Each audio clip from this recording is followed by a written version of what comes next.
Billy Ray Robles. This game. A steal. Yeah, heat check there. KG. Good. Bound. Helterbrand sa loob. Pinyan. And going back. Actually, for the fans here. Ay. Oh. Floor.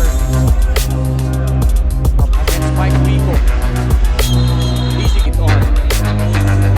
Needed the foul there. He might go there. Standing in the basket. Stinkin ito si Boy Boy Akto. Other shot clock. Long three-pointer. Mark Pingris na injured at JJ Helterbrand nagpamalas ng never say die mentality. Lit up this floor right here. Step back and kiss myself. Big time plays, big time plays. Ang inaabangang bakbakan ng dalawang undefeated teams ngayon sa PSL magsasalpukan na.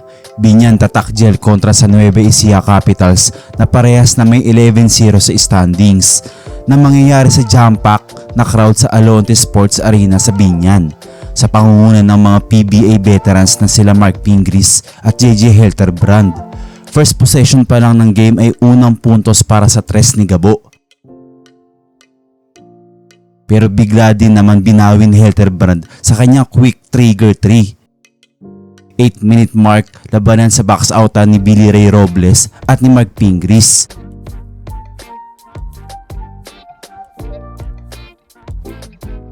Dito sa play na to, nagkapisikalan na agad sa pagitan ni KG Cañaleta at Gabo at ni Cosejo.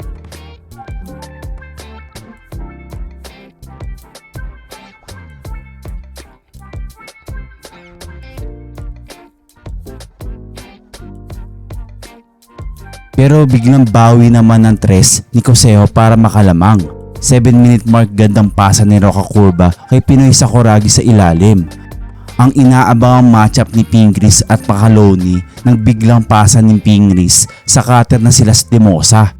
Dito sa play na to, nag-drive si Macaloni at pansin natin na nag-twist ang paa ni Pingris. Dali naman pinalitan si Ping at hindi na nakabalik ng laro. Bad news para sa Binyan ito.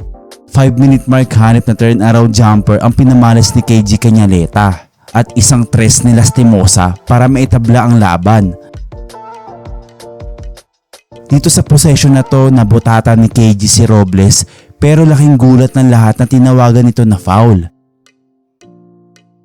3-minute mark, isa na namang delikado na play ang nangyari dito. Masyado na nadadala agad ang mga players dito. At agad naman nang gigil si Coach Boyet sa tawagan ng mga referees, hindi maawat. Gandang assist dito ni Roca Curva kay Pamboy bago magtapos ang first quarter. Nagtapos ang first quarter sa score na 27-22. Entering to the second quarter, nagparamdam na si Jimboy Estrada sa scoring. Gandang pasa ni Pamboy galing sa pick and roll play. 8-minute mark, nagpakawala speedo ng end one play na hype si Helterbrand doon. Gandang fake naman sabay floater ang ginawa dito ni Jimboy. 4-minute mark, nagiinit na ang Binyan sa tres. Pero binawi agad ng magandang pasa sa ilalim kay Cosejo. Hindi pa din para tapos si Chan, back to back 3 ang ginawa. Pero tinake advantage ni Macaloni ang ilalim dahil nga sa pagkawala ni Mark Pingris. 2-minute mark, nag-ala Manu Ginobili na naman si Roca Curva dito. Defense to offense naman ang ginawa ni Alyari dito.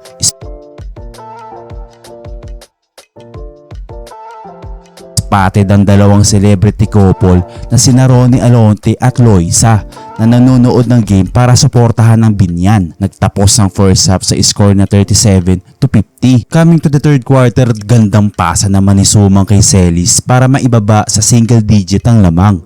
Pero binawi agad ni KG sa kanyang paboarding na tira. 7-minute mark, gandang assist ni Cosejo sa ilalim kay Wico. Pero kinain lang ni Roca Curva ang depensa ni Gabo sa play na to. Isang no-look pass ni Helterbrand para sa 2 points ni Baichong. at assist naman galing kay JJ kay Chan dito. Pero tsinatsaga pa din ng Capitals makapunto sa ilalim. 4-minute mark, gandang cross-court pass ni JJ, sabay mid-range jumper ni Roca Curva. Sablay nga lang. Pero never say die si JJ sa putback na ito. 2-minute mark, gusto mag-hang time ni JJ dito pero naipit siya sa dalawa sa ere. Walang tinawag na foul dun. Pero nagpamala si Alyari ng matinding scoop layup shot, may kasama pang foul. Last seconds ng third quarter, nagpatuloy ang physical ng game ng laro. Pero nagliliyab pa din ang kamay sa tres ni Chan para gawing 60 ng lamang ng Binyan. Nagtapos ang third quarter sa score na 60-76. Dito sa fourth quarter, sigawan lahat ng pinasok na si Poypoy Aktub na nakagawa naman agad ng turnover at pinaupo agad ni Coach Boyet. Binigyan naman ng advices ni JJ Hildebrand si Poypoy sa bench.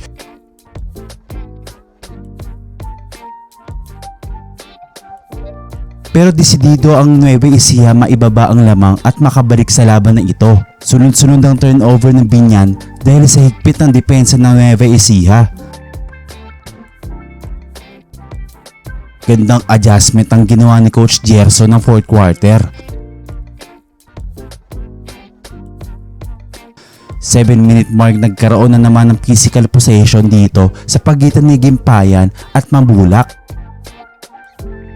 Tuluyan na nga na ibaba ng Capitals ang kalamangan ng Binyan sa matinding full court press nila. Pero to the rescue na ang mga veterano sa pangungunan ni KG Cañaleta. Patuloy pa din ang magandang shooting sa fourth ng Nueva Ecija. At sabay mo pa ang crucial offensive foul na ginawa ni Lastimosa dito.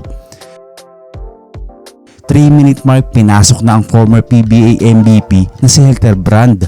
Pero naitabla ni Gabo ang laban 86-all. Kinalabaw nga lang ni KG Cañaleta ang tatlo and one play, hype na ang crowd. Hindi naman mapigilan pa din sa ilalim si Macaloni para gawing isa ang lamang ng Binyan. Pero ito ang turning point ng laro, lamang ng isang Binyan at 30 seconds na lang ang titira. Panoodin ang mga eksena. Goes to Hildebrand. 6 seconds on their shot clock.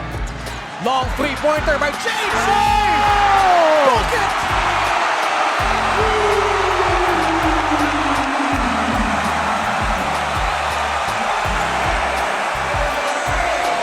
JJ Hildebrand, big time shot to put them up by 4. Clutch JJ Hildebrand, never say die mentality. JJ Hildebrand just lit up this floor right here, hitting that. Importanteng possession para sa Nueva Ecija pero butata ang inabot kay KG. Defense to offense para sa Binyan.